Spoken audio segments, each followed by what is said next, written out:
Oh,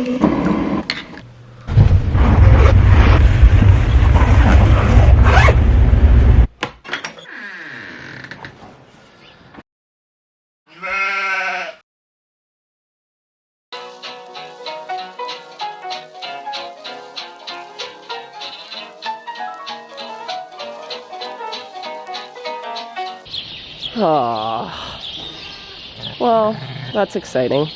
I penned this mom up last night. It was 10 o'clock and I was exhausted. When I came in this morning, she was just casted just along that gate. That one was already dead. That one was dead and licked off. I don't think these were stillborn, but well, maybe they were. Who knows, right? But I want to show you my late night delivery. Ruby had 3. This one was the first one, and it was backwards and upside down. When I pulled him out, it was alive, but it was so full of fluid. I think it lived for about 10 minutes and then it died. We worked really hard, didn't we, Ruby? My issue with Ruby, I checked her for milk last night and I only got a wee little drop out of both teats, like a tiny little drop. So we fed them colostrum before we went in last night. I had to go mix a bottle and give them more because I've been watching this lamb and it's on the teat, but it stays on for like 2 seconds and then it comes off because she either doesn't have milk or she's just slow to come into it. She is like the mother of the year. You're just not a milker.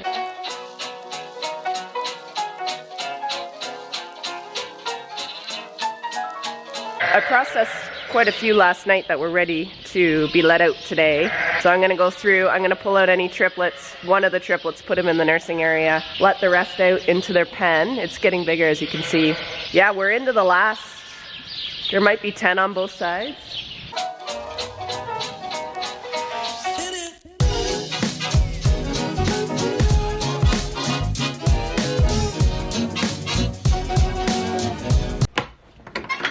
We are on the last few days of lambing. We're on day 31 from when the very first lambs dropped. So this week will look a little bit like post-lambing syndrome. So we're gonna get pens kind of reconfigured. There's 8 left to lamb. I am gonna kind of push them to the back of the pen and block them off, and I'll have to pail water to them, which sucks, but they're taking up way too much room for the ewes that have lambs that need it. And I have to get a creep area built in that pen. It's been too long. Also, the bottle lambs are out of control. I have to get these guys sorted. I've got the older ones at the far pen. They are so crowded and they keep knocking over my feeders, so I have to make their pen a bit bigger. I'm going to divide this area in half and leave the younger ones in their own area. I don't want to combine the two, so I'm going to do that first thing, and then I'm going to go to the back, reconfigure those pens so I have room for the ewes and the lambs. I'll probably just take snippets through this week as they finish off, so you can kind of see what happens after lambing is done. This is a real critical time to make sure all the lambs with their mums stayed with their mums and that they haven't gone backwards. So that's like priority number 1 this week.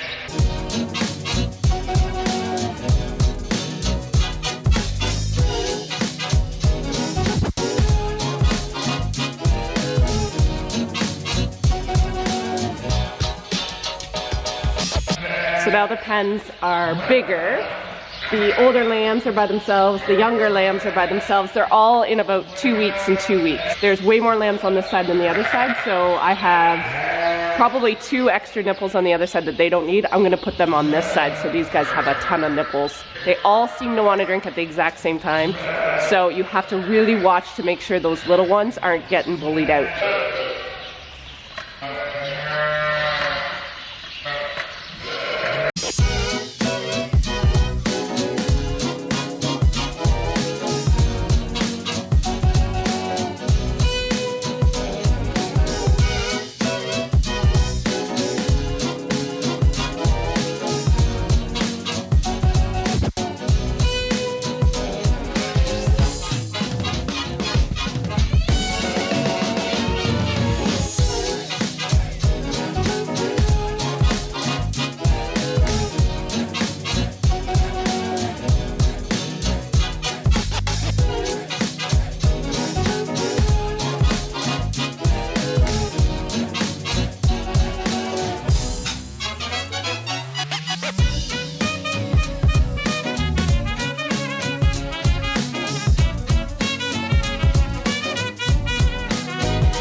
dairy left on both sides actually.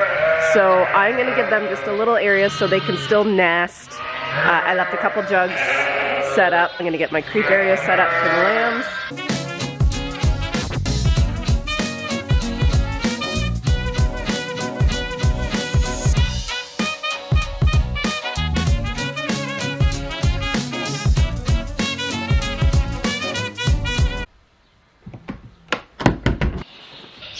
Well, good morning.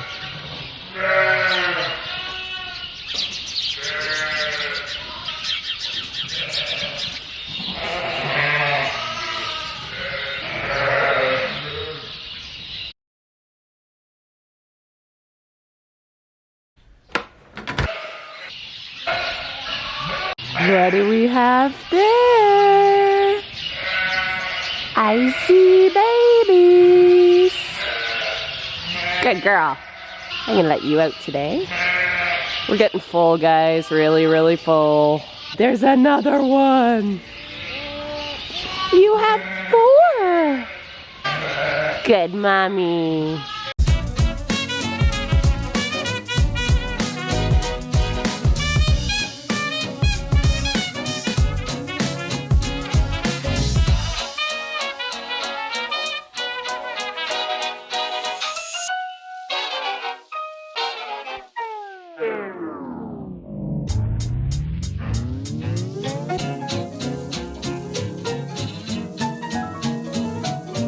So there's only 3 ewes left.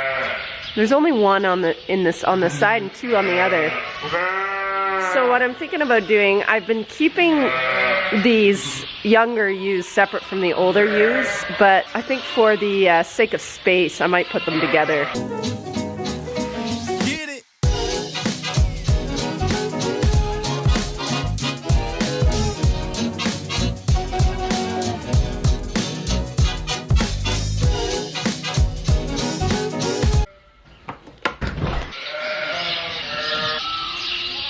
It's Friday. There's still 3 left, but 1 looks really close. She's got a bit of a stringer. So by the end of the day, there'll be hopefully 2 left. I want to finish this video. I was waiting till lambing was completely finished, but you might just have to be happy with 2 left. Lady with the 4 is doing really well. We're just waiting for these guys to finish up, and then I can open up this pen. So I took a few minutes this afternoon and went over the numbers because there's only 3 ewes left to lamb, and I am dying to figure out where I'm kind of sitting at, and I know you guys are too. I'll give you the results, what I have so far. So 183 ewes have lambs so far, 478 lambs out of the 183 ewes, so that is 2.61%, which is amazing. However, to go through that all and figure out how many have died and how many stillborns and all that stuff, I've been kind of prolonging it because I kind of didn't want to know. 86 have died. 48 of the 86 were stillborn. 6 got laid on. 17 were really weak, so they died very shortly after birth. 10 what I consider early dead, so under 2 days old. 5 lambs were after 2 days old. So a grand total of 86 have died so far. So that's 18% mortality from the day they started lambing. I had 13 singles. I had 76 pairs of twins. 67 ewes had triplets. 24 ewes had quads, which is crazy.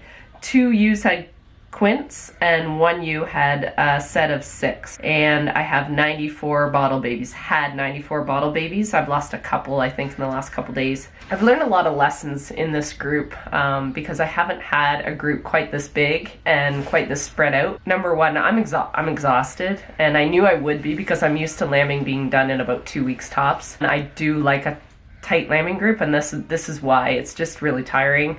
However, I would not have been able to do this size by myself if they were synced. They would have been dropping too fast, too much. I hit many, many, many walls in this group. I think about every 3rd or 4th day, I had some pretty brutal breakdowns. And it's just that overwhelming feeling, and you look at the group and how many are left, and it was pretty intense. I did have some help, just some poor timing and planning happened. Like when I had them, nothing would happen. And then when I didn't have them, I'd be crazy busy. Maybe it's just one of those things I need help there all the time when I'm lambing, and that'll be something I work on if I ever do a group this big again. The other things I've learned from this group is I wish I waited and started lambing at March break. For whatever reason, I screwed up when I put in the rams this year. It was just had a lot going on in October and completely crap the bed on that one. Some other things that I've learned, this whole bottle baby thing and space, just a ton of things I've learned on that end of it, because I have never had this many bottle babies before. So I've learned a lot on that, how to train them. You almost need a part-time person just training lambs on that machine to make sure they get going on it and stay on it, don't go backwards, be on top of their health. Other than that, I'm really happy with the lambing. I'm sad it's done, which sounds insane. I do like the pace. I love hitting the pillow and not even remembering in the morning when I went to bed or hitting the pillow. And when it's done, I feel like my purpose is gone again. Like I live for it, I love sharing it. And then when it's done, it's just like, you're done. And all the jobs that I've kind of pushed off, they become very overwhelming. There's always room for improvement, but proud of myself for getting through that slug. Thank you guys for watching. It was fun having you guys with me because I really needed the encouragement and the support from you guys to keep going. Thanks for watching. Thanks for all my new subscribers. There's been quite a few in the last month or so, and I'm so grateful and so honored that you press the subscribe button on me. I'm just a sheep farmer, and I'm truly honored that you have taken 10 minutes out of your day, or 15 minutes, or however long I get this edited down to watch me. I am what I am. I don't pretend to be a sheep expert. I show you the good and the bad because quite frankly, there's more bad than good usually. I want you to be a part of the journey. I want you to learn with me. I want you to learn what not to do. And I want you to be part of my successes when they happen. And you guys are much better at seeing when I'm successful than me. So for me, it's good to share these things just so I have that extra kick in the pants of either support or keep going, lady. You got this. I actually just ran in there and another ewe lamb, so we're down to the final 2. For all you fellow shepherds out there that are lambing right now, just stick with it, get her done. It's a wonderful feeling when it's over. Take care, guys.